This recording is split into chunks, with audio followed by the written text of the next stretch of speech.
Ang katahimikan sa loob ng kapilya ay napakabigat. Ang mahihinang tunog ng mga dumadaang itim na kasuotan at pigil na paghikbi lamang ang maririnig sa madilim na atmosfera. Ang halimuyak ng puting liryo ay humalo sa matinding lungkot na bumalot sa buong silid.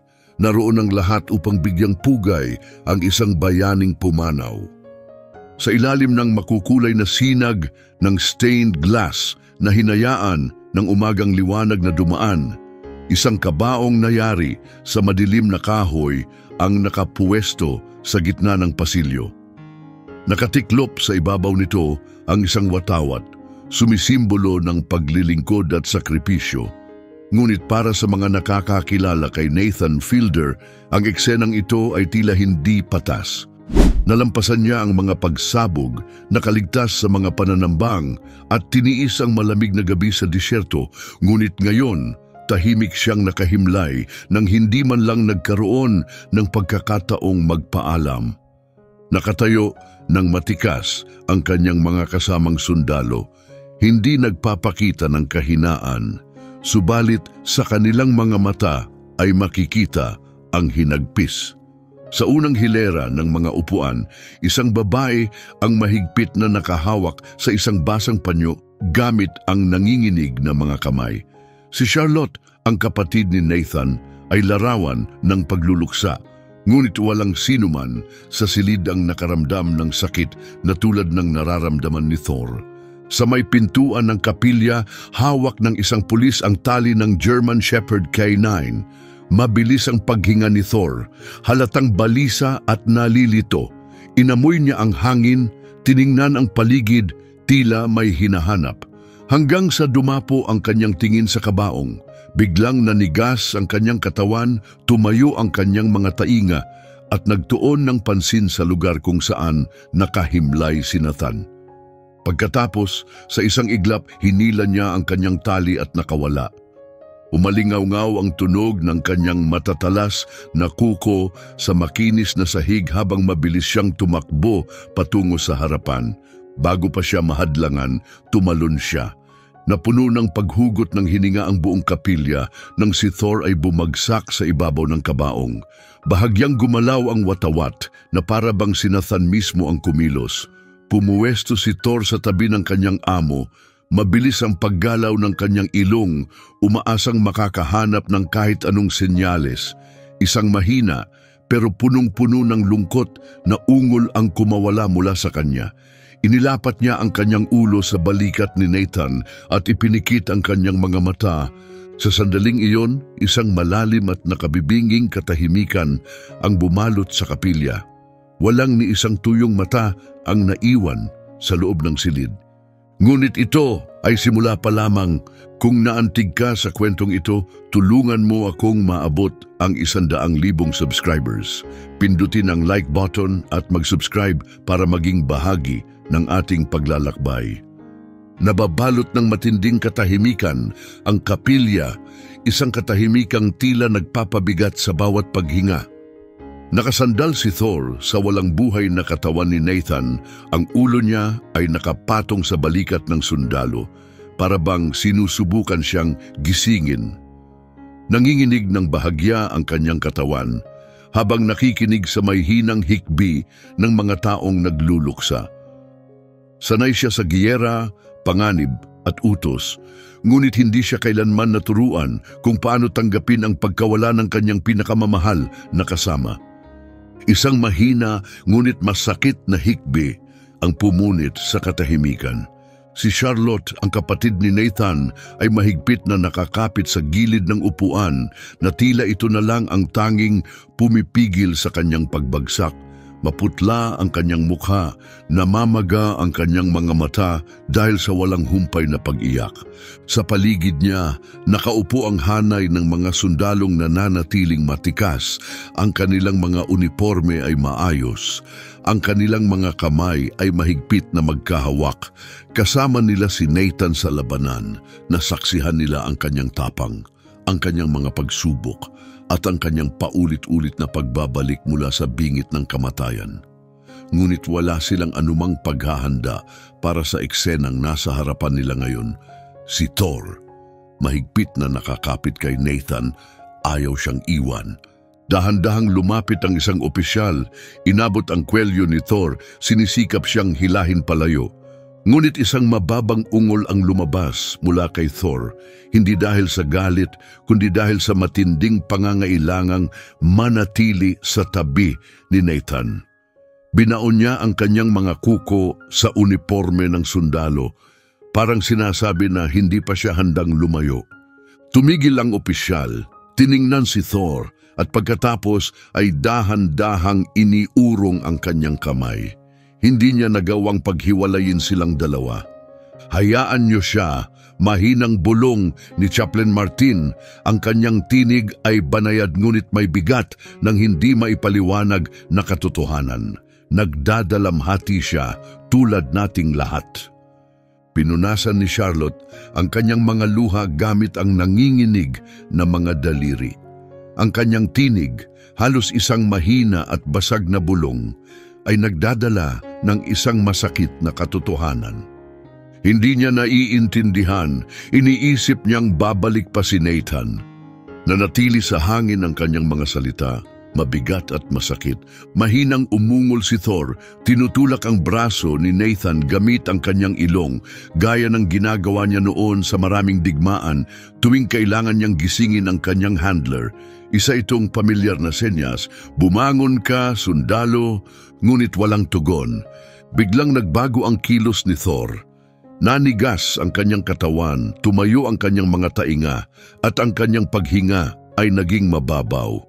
Bahagya niyang itinaas ang kanyang ulo, nakatutok ang kanyang tingin sa isang bagay sa malayo, isang bagay na hindi nakikita ng iba.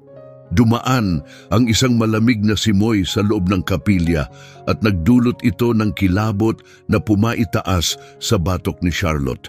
Hindi lang basta nakatingin si Thor, tila may sinusundan siya.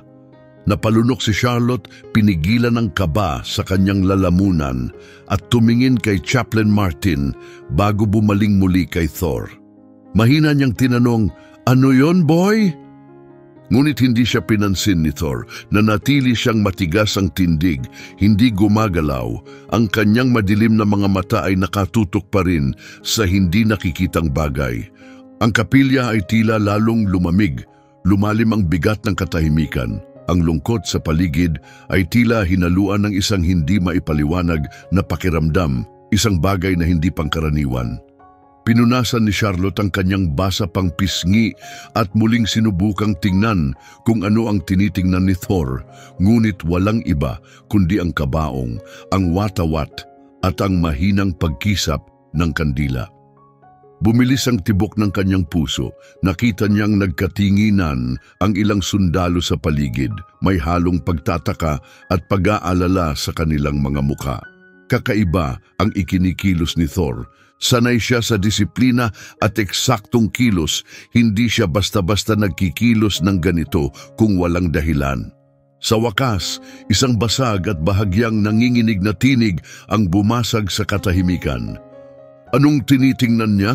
tanong ni Sergeant James Bennett, isa sa mga matagal ng kasama ni Nathan sa serbisyo. May bahid ng takot at paggalang sa kanyang tinig. Muling nanahimik ang lahat, walang gumalaw, walang bumulong. Lahat ay naghihintay, nakabantay kay Thor. Hindi siya kumurap, hindi rin siya gumalaw, ngunit ang kanyang paghinga ay kalmado, tulad ng isang asong nakatunog ng isang presensyang hindi maabot ng mata ng tao. Pagkatapos, sa hindi inaasahang sandali, isang mahina, halos walang tunog na ungol ang lumabas mula kay Thor. Hindi ito tulad ng naunang lungkot niyang ungol.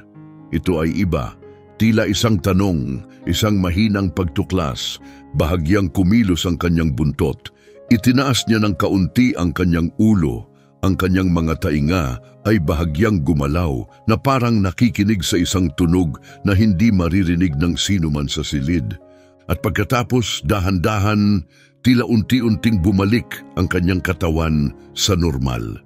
Unti-unting lumuwag ang kanyang postura, napansin ito ng ilang malapit sa kanya. "Thor!" Mahina ngunit may pag-aalalang tawag ni Charlotte habang unti-unting lumapit sa kanya. Ngunit hindi siya nilingon ng aso. Para bang sa mga sandaling iyon, nasa ibang mundo siya, isang lugar na hindi nadadala ng lungkot, malayo sa bigat ng pagdadalamhati at kamatayan. Humugot ng malalim na hininga ang chaplain. Napansin ni Charlotte ang panginginig ng kanyang mga daliri sa maliit na Bibliyang hawak niya. May mga pagkakataon, mahinang sabi ng chaplain, halos isang bulong, na nakakakita ang mga aso nang hindi natin nakikita. Gumapang ang isang hindi maipaliwanag na kilabot sa buong kapilya. May ilang sundalong hindi mapakali sa kanilang pagkakaupo, habang ang iba naman ay nanatiling tahimik, nakatitig kay Thor na tila may bagong pagkamangha at kaunting takot sa kanilang mga mata. At pagkatapos, kasing bilis ng pagdating nito, kumurap si Thor at huminga ng malalim. Lumitaw ang isang pakiramdam ng pagpapahinga sa kanyang katawan. Dahan-dahan niyang iniurong ang kanyang buntot sa kanyang gilid at sa huling pagkakataon, tumingin siya kay Nathan, isang tinging puno ng pangungulila at pagsuko. Pagkatapos, inilapat niya ang kanyang ulo sa dibdib ng kanyang amo at sa katahimikang iyon, ang mundo ay tila tumigil sa paggalaw. Muling bumalot ang malalim na katahimikan sa buong silid, puno ng paghihintay, parang may inaasahan silang mangyayari, ngunit wala nang sumunod pang kakaibang pangyayari. Dahan-dahang huminga si Charlotte, nanginginig ang kanyang paghinga habang lumapit siya. Iniabot niya ang kanyang kamay at marahang hinaplos ang balahibo ni Thor. Hindi siya gumalaw, hindi nagpakita ng pagtutol. Kung anuman ang kanyang nakita o naramdaman, tila nawala na ito. Ngunit ang kakaibang pakiramdam na bumalot sa kapilya ay nanatili, isang bagay na hindi na binanggit ni Numan. Nanatili ang katahimikan, mabigat at matindi, para bang ang hangin mismo ay naging mas siksik, puno ng hindi nakikitang enerhiya. Nanatiling nakadikit si Thor kay Nathan, hindi gumagalaw. Ang kanyang paghinga ay mabagal at kalmado. Sa sandaling iyon, tila bumagsak sa kanya ang buong bigat ng kalungkutan. Lumuhod si Charlotte sa tabi ng kabaong, hinayaan ang kanyang kamay na mahigpit na mapahawak sa balahibo ni Thor. Nanginginig ang kanyang katawan habang sinusubukang huminga ng pantay. Ilang araw na siyang nagpipilit tanggapin ang pagkawala ng kanyang kapatid. Ngunit ngayong nakita niya ang matinding hinagpis ni Thor, para bang muli niyang naramdaman ang sakit ng pagkawala. Gusto niyang sabihin sa aso na magiging maayos ang lahat, na kaya nilang magpatuloy, pero hindi niya maibulalas ang mga salitang iyon. Paano siya makakapagbigay ng katiyakan kung siya mismo ay hindi sigurado? Nanatili silang ganon, magkatabi, habang tahimik silang pinanood ng buong kapilya, walang nagsalita, walang gumalaw. Sa wakas, isang mahina at paus na boses ang bumasag sa katahimikan. Hindi pa siya kailanman umasta ng ganito, ani Sergeant Bennett, halatang may pag-aalinlangan sa kanyang tinig. Nagpalipat-lipat ang kanyang tingin kay Thor at sa walang buhay na katawan ni Nathan, para bang sinusubukang unawain ang hindi maipaliwanag. Tahimik na sumang-ayon ang iba pang sundalo. Nasaksihan nila si Thor sa gitna ng labanan, matapang, disiplinado, matibay. Ngunit ngayon, parang wala na ang sigla sa kanya, parang hindi niya alam kung paano susunod sa susunod na hakbang. Muling gumalaw ang chaplain, bahagyang hindi mapakali. Hindi nagdadalamhati ang mga aso tulad ng tao, mahina niyang sabi, halos para sa kanyang sarili. Pero nararamdaman nila ang bigat ng pagkawala. Hinigpitan niya ang hawak sa kanyang Biblia. Minsan, mas matagal silang kumapit sa alaala kaysa sa inaasahan natin. Unti-unting humina ang kanyang tinig habang tila napuno ng pag-iisip ang kanyang mukha. Pagkatapos, biglang gumalaw si Thor. Mabagal, tila may pag-aalinlangan. Itinaas niya ang kanyang ulo, tumingin kay Nathan at naglabas ng isang mahinang ungol. Marahan niyang tinulak ang baba ng kanyang amo gamit ang kanyang ilong, isang huling senyas, isang huling pagpapaalala. Muling bumalot ang isang malalim na katahimikan, walang kumilos, walang huminga ng malakas. Pagkatapos, sa isang iglap, umayos ng upo si Thor. Tumaas ang kanyang mga tainga, na natiling matikas ang kanyang tindig. Ang pagbabago ay banayad, ngunit malinaw, tila may hinihintay siya. Isang utos, isang kumpirmasyon, isang pahintulot na huminto na sa pagbabantay. Napasinghap si Charlotte, lumingon sa chaplain, ang kanyang tinig halos isang mahina at nanginginig na bulong. Siya ba? Hindi niya natapos ang kanyang tanong, pero naintindihan ito ng chaplain. Dahan-dahan siyang huminga, lumambot ang kanyang mga mata nang tumingin kay Thor. At sa isang tinig na kalmado at puno ng katiyakan, sinabi niya ang mga salitang tila kay tagal nang hinihintay ni Thor. Magpahinga ka na, sundalo. Bahagyang kumilos ang tainga ni Thor at sa loob ng ilang segundo nanatili ang kanyang tingin kay Nathan para bang sinisigurado niyang tama ang narinig niya. Pagkatapos, bumalik ang kalma sa kanyang katawan. Unti-unting lumuwag ang kanyang postura, bumagsak ng bahagya ang kanyang buntot, at bumalik ang ritmo ng kanyang paghinga sa normal. Parang sa wakas, natanggap na niya ang huling utos na matagal niyang hinintay. Dahan-dahang pinunasan ni Charlotte ang kanyang mga mata, sinusubukang pigilan ang kanyang paghigbi. Walang nagsalita, tahimik lang na nakatingin ang mga sundalo. Pinapanood si Thor habang dahan-dahan niyang ibinaba ang kanyang ulo sa dibdib ni Nathan.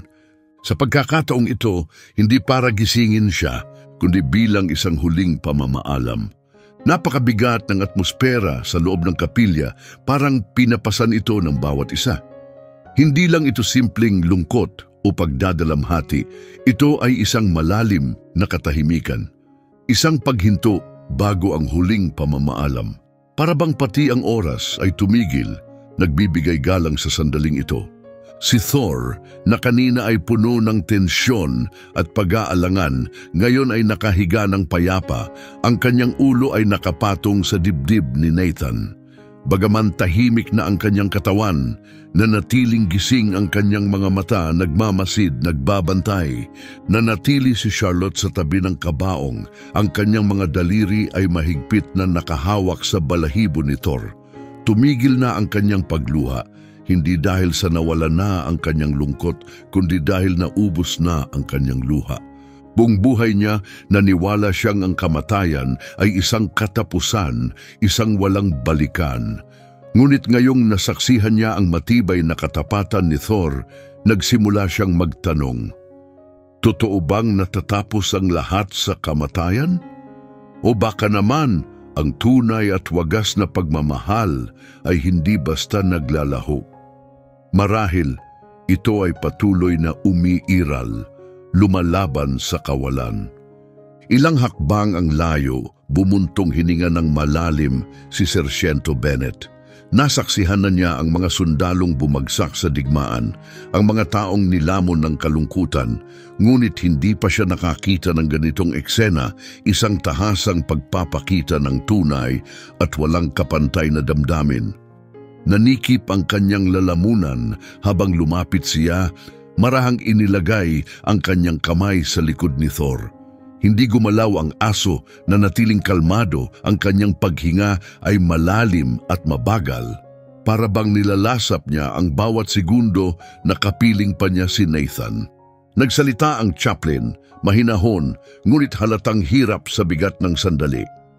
Ang tungkulin ni Thor ay protektahan si Nathan, mahina niyang sabi, at ngayon sinisiguro niyang makakarating siya ng ligtas pa uwi. Napakagat labi si Charlotte, tumango, habang unti-unting bumibigat ang kanyang dibdib sa kahulugan ng mga salitang iyon. Mula sa digmaan hanggang sa bawat panganib, hindi iniwan ni Thor si Nathan. Ngayon, kahit sa kamatayan, nananatili siya. Ang opisyal na nagdala kay Thor ay lumapit, huminga ng malalim bago marahang inabot ang kanyang kwelyo. "Halika na, kaibigan," mahinang sabi nito, "panahon na." Sa loob ng ilang segundo, parang hindi gagalaw si Thor. Mas lalo siyang dumikit kay Nathan para bang umaasa na sa pananatili niya, maaari niyang ipagpatuloy ang kanilang koneksyon. Ngunit sa huli, tila unti-unting lumubog sa kanya ang realidad. Naglabas siya ng mahabang, malalim na buntong hininga. Kumibot ang kanyang mga tainga, bahagyang gumalaw ang kanyang buntot at sa wakas, marahan siyang kumilos. Napigil ni Charlotte ang kanyang paghinga habang si Thor ay dahan-dahang itinaas ang kanyang ulo.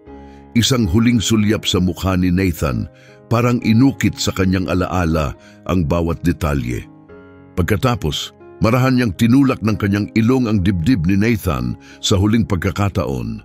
At saka siya umatras, isang nakabibinging katahimikan ang bumalot sa buong kapilya.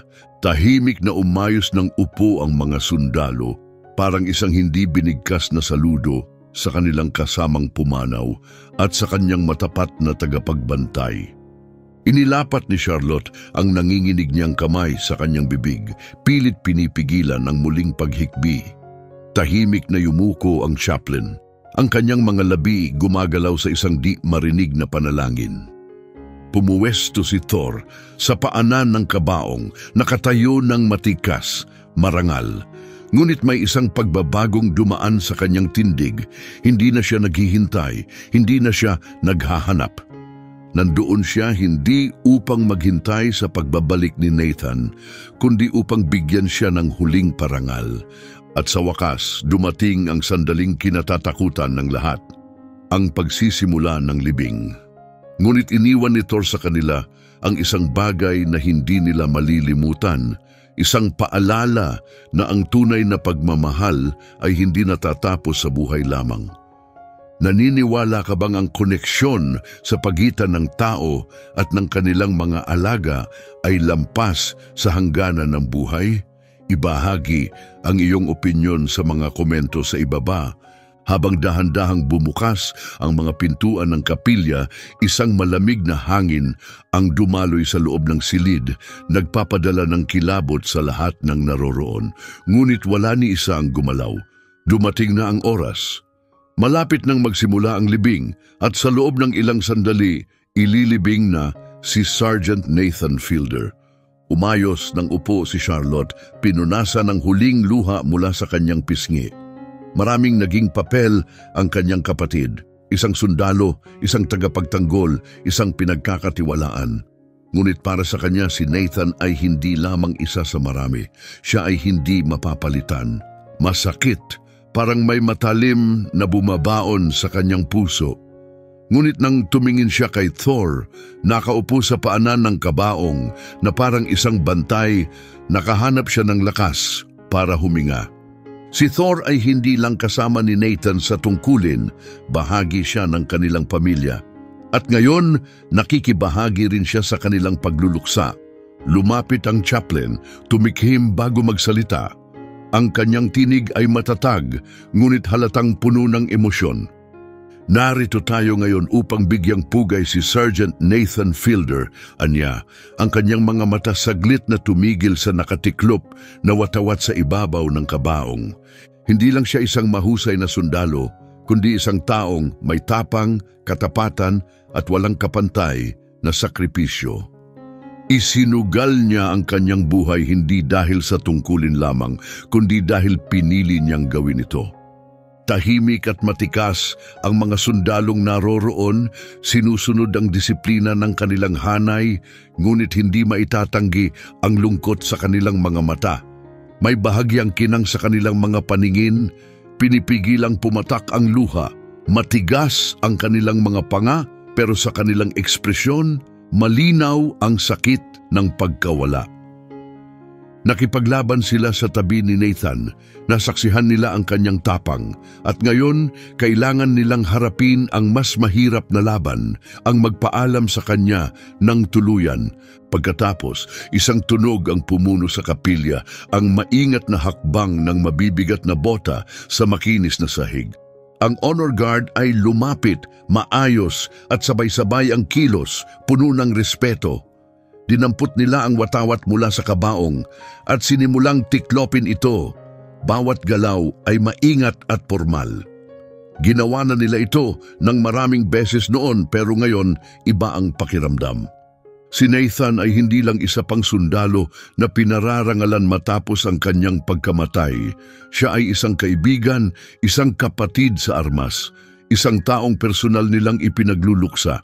Habang itinaas ang natiklop na watawat, isang mahina, halos hindi marinig na unggol ang lumabas mula kay Thor. Biglang lumamig ang kapilya. Napasinghap si Charlotte, mahigpit na hinawakan ang tela ng kanyang damit. Alam niya kung ano ang nangyayari. Lumuhod ang isang opisyal sa kanyang harapan, maingat na inilahad ang watawat gamit ang kanyang mga kamay na nakasuot ng puting guwantes. Ang kanyang tinig ay matatag, ngunit puno ng sinseridad. Sa ngalan ng Pangulo ng Estados Unidos, ng hukbong katihan ng Estados Unidos at ng isang bansang lubos na nagpapasalamat, tinatanggap namin ang kanyang paglilingkod ng may buong respeto. Pakitanggap ang watawat na ito bilang tanda ng aming pagpapahalaga sa kanyang matapat at marangal na serbisyo. Dahan-dahang inabot ni Charlotte ang watawat, nanginginig ang kanyang mga kamay. Niyakap niya ito ng mahigpit laban sa kanyang dibdib. Napakabigat ng tela, hindi dahil sa bigat nito, kundi sa kahulugan na dala nito. Isang huling alaala, isang pamamaalam, at pagkatapos ang katahimikan ay biglang naputol. Isang putok ng baril ang yumanig sa ere. Tumayo ng mas tuwid ang mga sundalo sa labas, hawak ang kanilang baril, ang kanilang mga kilos ay eksaktong pinaghandaan. Isa pang putok, muling lumakas ang tunog sa ere, parang isang tibok ng pusong nawalan ng mahal sa buhay. Sa bawat putok, bahagyang napapapitlag si Charlotte, ngunit si Thor hindi gumalaw, nanatili siyang nakaupo, hindi naalis ang tingin sa kabaong. Nakataas ang kanyang mga tainga, parang isang sundalong nagbabantay sa huling pagkakataon. At pagkatapos, isang tunog ang pumuno sa hangin, isang malungkot. Nag-iisang tunog ng trumpeta. Itinaas ng bugler ang kanyang trumpeta sa kanyang mga labi at sinimulang tugtugin ang taps. Dahan-dahang lumaganap ang musika sa kapilya, bawat nota ay tumatago sa puso ng mga nakikinig. Pinayuko ni Thor ang kanyang ulo, bumagsak ang kanyang mga tainga, ang tensyon sa kanyang katawan ay unti-unting nawala.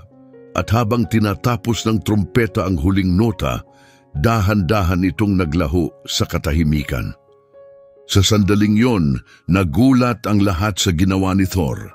Dahan-dahan siyang humiga sa tabi ng kabaong, inilapit ang kanyang katawan sa kung saan nakahimlay si Nathan at naglabas ng isang malalim, matunog na buntong hininga, hindi dahil sa lungkot, kundi dahil sa pagtanggap, habang ang huling mga nota ng taps ay unti-unting naglaho sa malamig na hangin, isang malalim na katahimikan ang bumalot sa buong kapilya. Para bang pati ang hangin ay tumigil, parang ang mundo mismo ay huminto upang magbigay galang kay Sergeant Nathan Fielder. Walang gumalaw, walang nagsalita. Nanatili si Thor sa tabi ng kabaong. Ang kanyang katawan ay mahigpit na nakadikit dito, para bang hindi niya kayang lumayo. Mas kalmado na ngayon ang kanyang paghinga, ngunit sa kanyang mga mata, makikita ang isang lungkot na hindi na kailangang bigkasin. Sanay siya sa utos, sa pagsunod, sa katapatan. Ngunit ngayon, wala nang tinig na magbibigay sa kanya ng direksyon. Wala nang tungkuling dapat gampanan. Ang naiwan lamang sa kanya ay isang malawak, walang katapusang kawalan. Samantala, mahigpit pa ring nakayakap si Charlotte sa nakatiklop na watawat, nararamdaman ang natitirang init mula sa kamay ng sundalong nag-abot nito sa kanya. Ngunit unti-unti, ang init na iyon ay nagsimulang lumamig.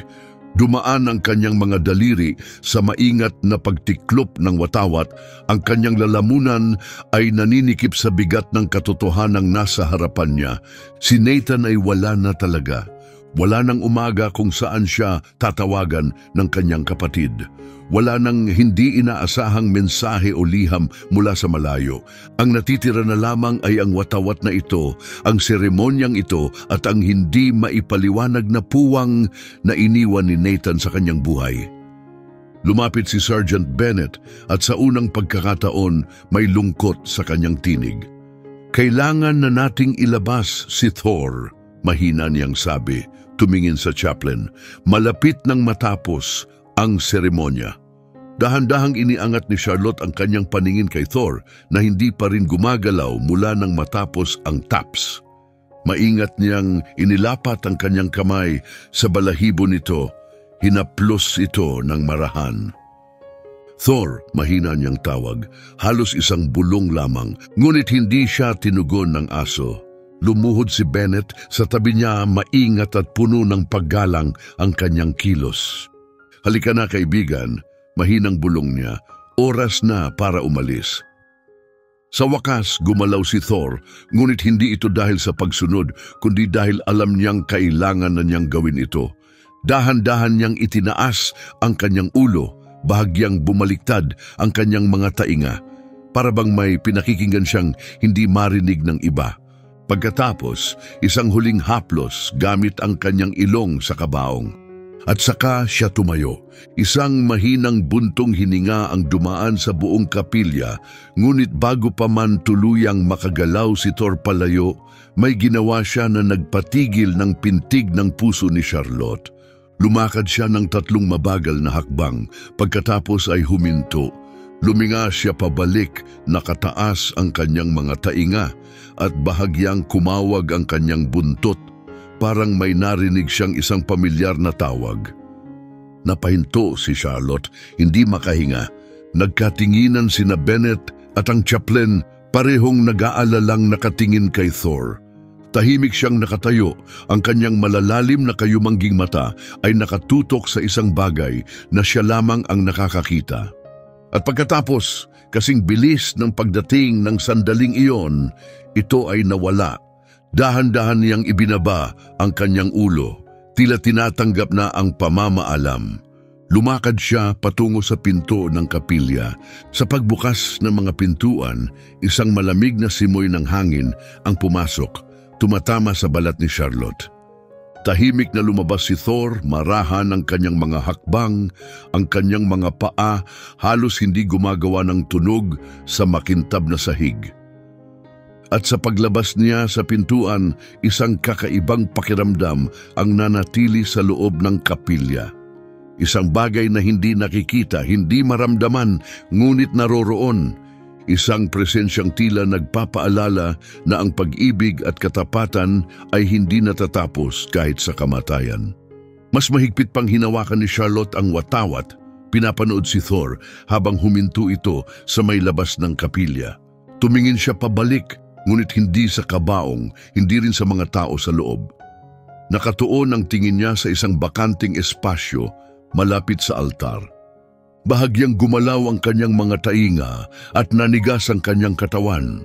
Isang saglit lamang iyon, isang halos hindi mapansing sandali, ngunit malinaw itong nakita ni Charlotte at alam niyang nakita rin ito ni Sergeant Bennett.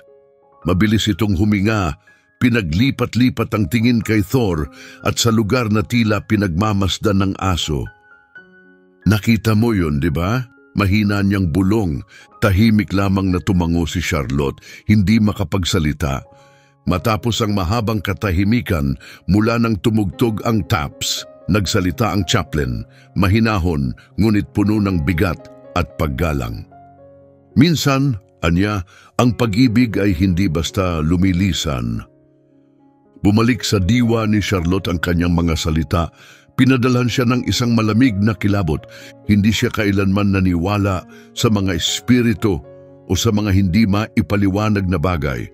Ngunit ang paraan ng pagtigil ni Thor, ang paggalaw ng kanyang buntot na tila sa pagkilala ay nagbigay sa kanya ng hindi maipaliwanag na pakiramdam. Sa labas, nakahanda na ang prosesyon ng libing. Mahigpit na nakatayo ang mga sundalo sa kanilang maayos na mga hanay, ang kanilang mga ekspresyon ay hindi mabasa, ang kanilang mga kamay ay nakakrus sa likuran. Nagniningning sa ilalim ng hapon ang hearse, handa nang ihatid si Nathan sa kanyang huling hantungan. Kailangan nang magpatuloy, ang mundo ay hindi titigil, ngunit nanatili si Thor sa may pintuan, hindi gumagalaw, ang kanyang tingin ay hindi iniaalis sa bakanting espasyo sa loob ng kapilya. At doon, sa kanyang malalalim na kayumangging mata, nakita ni Charlotte ang isang bagay, hindi malinaw kung ito'y pagkilala, pananabik o isang uri ng kapayapaan. Sa wakas, huminga ng malalim si Thor, dahan-dahang yumuko ang kanyang ulo at saka lumakad papunta sa arawan. Sumunod si Charlotte, mabilis ang pintig ng kanyang puso sa halo-halong emosyon. Hindi niya alam kung ano ang kanyang nasaksihan, kung ito ba'y isang paglalaro ng isip dahil sa matinding lungkot o kung maaaring sa isang paraan na natili pa rin si Nathan sa paligid. Sa kanilang paglalakad patungo sa sementeryo, mahaba ang anino ng bawat isa sa lupa. Ang watawat sa kanyang kamay ay tila lalo pang bumigat sa bawat hakbang, hindi dahil sa bigat nito, kundi sa katotohanang dala nito. Sa harapan nakahanay ang honor guard, tahimik at matikas, isang paalala ng paninindigan at sakripisyong dahilan ng kanilang pagtitipon. Tahimik na lumakad si Thor sa tabi ni Charlotte. Ang bawat hakbang niya ay maingat at mabagal. Wala na ang kanyang dating pagiging alisto. Nakalaylay ng bahagya ang kanyang mga tainga. Hindi gumagalaw ang kanyang buntot. Sinundan niya si Nathan sa bawat labanan, sa bawat panganib. At ngayon sinusundan niya siya sa huling pagkakataon. Nang maayos nang nailagay ang kabaong sa ibabaw ng libingan, lumapit ang chaplain. Ang kanyang tinig ay matatag, ngunit dama ang bigat ng kalungkutan na kanilang pinagsasaluhan. Iniukol ni Sergeant Nathan Fielder ang kanyang buhay sa paglilingkod, sa kanyang bayan, sa kanyang mga kasama at sa isang ugnayang hindi kailanman mapuputol sa pagitan ng isang sundalo at ng kanyang K9 na kapareha. Lumambot ang kanyang tingin kay Thor. At kahit ngayon nananatili ang ugnayang iyon, naramdaman ni Charlotte ang paninikip ng kanyang dibdib. Ang mga sundalong nakapaligid sa kanila ay nanatiling tahimik, ngunit sa kanilang katahimikan naroon ang hindi masukat na lungkot. Nakatayo si Bennett sa tabi, magkasalikop ang kanyang mga kamay sa harapan, ang kanyang tingin ay hindi naalis sa kabaong. Kahit ilang libing na ang kanyang nadaluhan, hindi kailanman nabawasan ang sakit. At sa isang sandaling nagpatigil sa paghinga ni Charlotte, lumapit si Thor sa kabaong. Dahan-dahan niyang inamoy ang makinis na kahoy.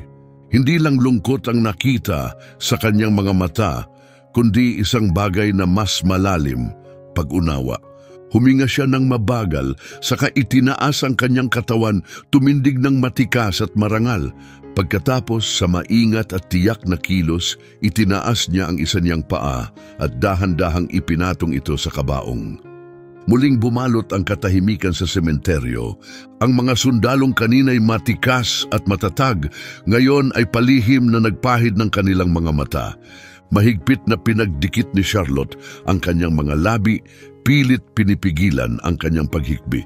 Tumalikod ng bahagya si Bennett, pilit inaayos ang kanyang paghinga. Pati ang chaplain ay natigilan, tumango ng bahagya bilang pagbibigay galang sa sandaling yon. Sa kilos ni Thor, walang salitang kailangang sabihin, pagmamahal, katapatan, pamamaalam. Nanatili si Thor sa tabi ng kabaong sa loob ng ilang sandali.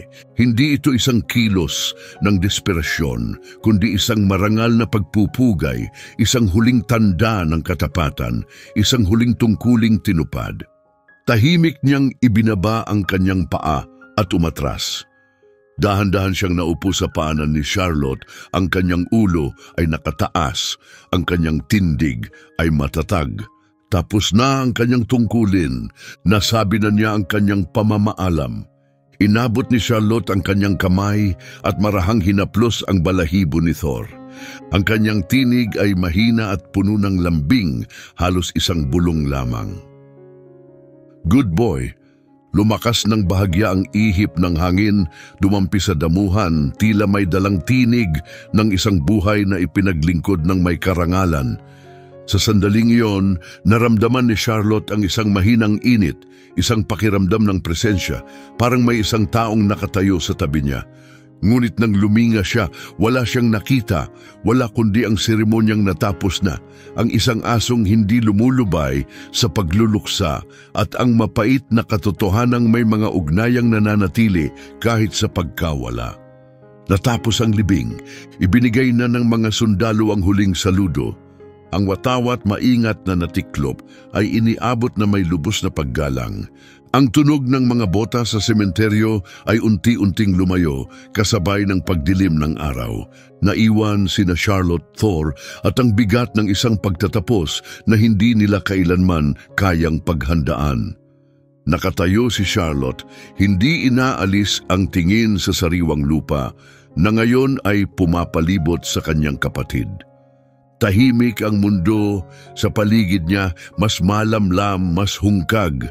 Inakala niyang handa na siya sa sandaling ito, ngunit ngayon niya lamang naunawaan na walang kahit anong makapaghahanda sa kanya sa ganitong klaseng pamamaalam.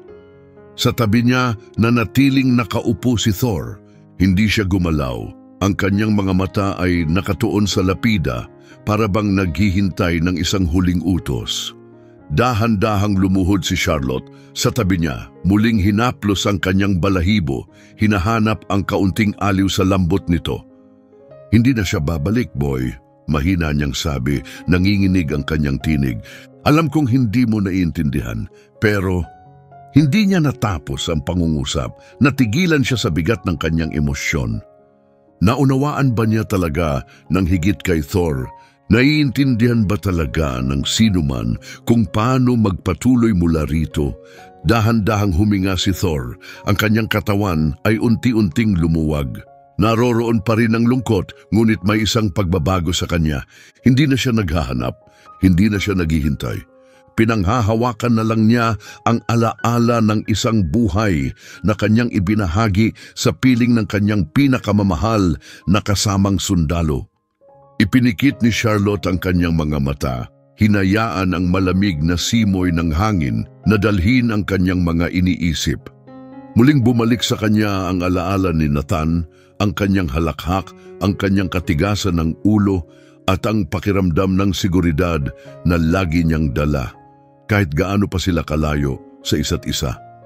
Naisip niya rin si Thor, ang paraan ng kanyang pagsulyap sa loob ng kapilya, ang tahimik niyang pagbabantay sa kabaong, at ang malumanay ngunit matibay niyang paglapag ng kanyang paa sa ibabaw nito, parang sinasabing, "Narito ako ay iyo." Isang luha ang pumatak mula sa kanyang mata, ngunit ang luha ngayon ay may kasamang kakaibang pakiramdam. Hindi lang lungkot, kundi marahil isang hibla ng pag-asa. Marahil ang pagmamahal ay hindi natatapos sa kamatayan. Marahil may mga kaluluwang nananatili upang magbantay, mag-alaga at maghintay. Biglang umangat ang mga tainga ni Thor. Tumingin siya sa tabi ng puntod ni Nathan, ang kanyang buntot ay bahagyang kumilos. Tila may nakita siya o marahil may naramdaman. At pagkatapos na tila may desisyong nabuo, dahan-dahan siyang tumayo. Muling huminga ng malalim si Charlotte, hindi namamalayan na kanina pa pala siya nagpigil ng hininga. "Halika na, boy," mahinahon niyang sabi, marahang hinaplos si Thor. "Umuwi na tayo." Nagantay si Thor ng ilang saglit, pagkatapos ay sumunod. Mas matibay ang kanyang hakbang ngayon, mas diretsyo ang kanyang tindig. Buong buhay niya, sinundan niya si Nathan saan man siya magpunta. Ngunit ngayon, ito ang kanyang unang hakbang patungo sa isang bagong kabanata. Habang lumalayo sila sa puntod, muling bumalot ang isang kakaibang pakiramdam kay Charlotte. Isang panandaliang init, isang presensya na hindi niya maipaliwanag. Isang tahimik na pamamaalam, isang pahiwatig na darating ang panahon ng muling pagkikita. Marahil may mga ugnayang hindi kailanman napuputol. Ang katapatan ni Thor at ang sakripisyo ni Nathan ay walang hanggan. Kung naantig ka sa kwentong ito, i-like ang video bilang pagpupugay sa kanilang hindi matitinag na koneksyon. Mag-subscribe para sa higit pang mga kwentong puno ng damdamin at ibahagi sa mga komento kung naranasan mo na ang isang ugnayang kasing lalim ng pagmamahal na ito. Huwag kalimutang i-on ang notifications upang manatiling updated sa aming pinakabagong nilalaman.